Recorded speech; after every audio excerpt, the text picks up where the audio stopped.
அந்த தப்பு உங்க எல்லாரையும் பாதிச்சிருக்கும்னு எனக்கு நல்லா தெரியும். அதுக்காக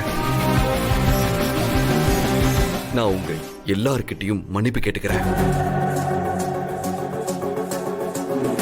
ஆனா அத நான் ஏன் செஞ்சேன்? என் பக்கம் இருக்கிற நியாயத்தை நீங்க எல்லாரும் கேளுங்க. போதும், வேண்டாம். நீ சொன்ன நியாயம் எல்லாம் போதும்.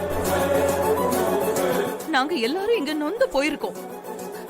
ஐயோ, தயவு செஞ்சு நீங்க இருந்து போயிடுப்பா. மா, இவங்கிட்ட என்னமா பேச்சு? டேய், இப்ப போறியா இல்லையாடா? போடா வெளியே. போடா வெளியே போ.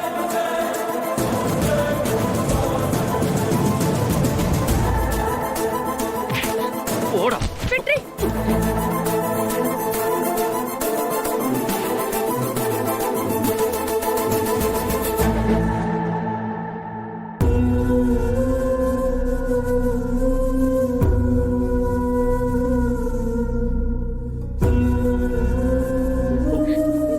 வெற்றி, போடா வெளியே.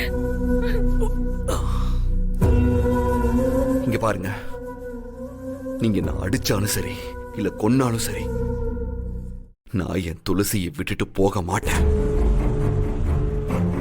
துளசி என் கூட வர வரைக்கும் நான் இந்த இடத்துல தான் இருப்பேன்.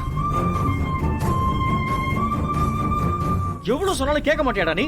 நான் சொல்லிட்டே இருக்கேன். வேண்டாம். டேய் துளசி, நான் இங்க பேசுறது யாருக்கு புரியுதோ புரியலையோ, உங்களுக்கு புரியும்னு எனக்கு நல்லா தெரியும்.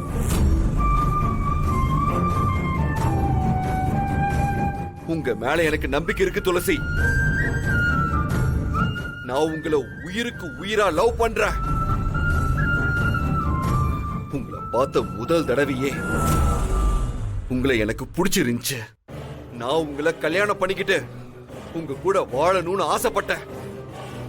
உங்க கஷ்டம் சந்தோஷம் எல்லாத்துலயுமே நான் கூட இருக்கணும்னு நினைச்சேன். ஆனா என் காதல சொல்ற தைரியம் எனக்கு இல்ல. அதான் என்கிட்ட இருந்த பெரிய பிரச்சனை.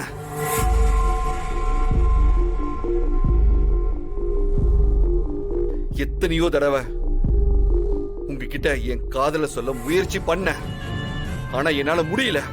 என் காதல சொன்னா உங்களுக்கு என் மேல இருக்க மரியாதையும் இந்த குடும்பம் என் மேல வச்ச பாசமும் இல்லாம போயிடுமோன்னு பயந்துட்டேன். அந்த பயம்தான் எல்லா பிரச்சனைக்கும் காரணம் ஆயிடுச்சு.